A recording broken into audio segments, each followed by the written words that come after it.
नमस्कार साथियों, स्वागत है आप सबका हमारे चैनल पर। साथियों, एक बहुत बड़ी न्यूज़ निकल कर आई है। इजराइल और हमास के चल रहे इस कॉन्फ्लिक्ट के बीच हो सकता है यूनाइटेड नेशन ने ये चेतावनी दी है कि एक बहुत बड़ा युद्ध छिड़ सकता है और ये युद्ध बहुत बड़ी तबाही लेकर आएगा, नो डाउट। और वैसे भी बायोलॉजिकल वॉर, कोरोना वायरस वाली तो चल ही रही है, जिसकी न्यूज़ निकल कर आई है।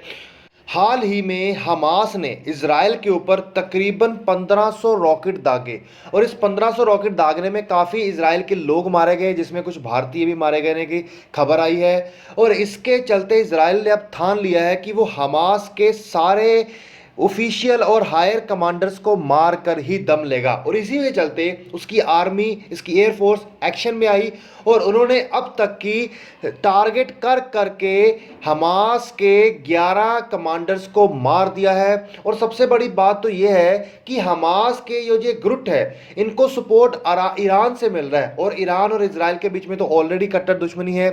और अब तक की 1500 रॉकेट जो लॉन्च किए हैं इतनी बड़ी संख्या में, जिसमें काफ़ी इजरायली मारे गए हैं। आयरन डोम सिस्टम भी कहीं ना कहीं उसके सामने फेल होता नजर आया, जिसके चलते डेविड स्लिंग को भी उतारना पड़ा। लेकिन अब यह बात निकल कर आई है कि हमास के पास अभी भी 20 से 30 हजार रॉकेट मौजूद हैं और अगर उन्होंने ये रॉकेट बहुत बड़ी संख्या में इजराइल के ऊपर छोड़े तो बहुत बड़ा जानो माल का नुकसान होगा। और इसीलिए अब इजराइल ने किसी भी देश की सुन नहीं रहा, तो अब उसने ठान लिया है कि वो किसी भी हालत में इसके ज़्यादातर हायर कमांडर्स को मान कर ही दम लेगा और एक ऐसा सबक सिखाएगा कि अब दोबारा ये सिर उठाने की गलती नहीं कर पाएंगे। इन्होंने ठान लिया है। और इसी बीच यूनाइटेड नेशन ने कहा है कि अगर इस चीज़ को नहीं रोका गया एक बहुत बड़ा युद्ध छिड़ सकता है।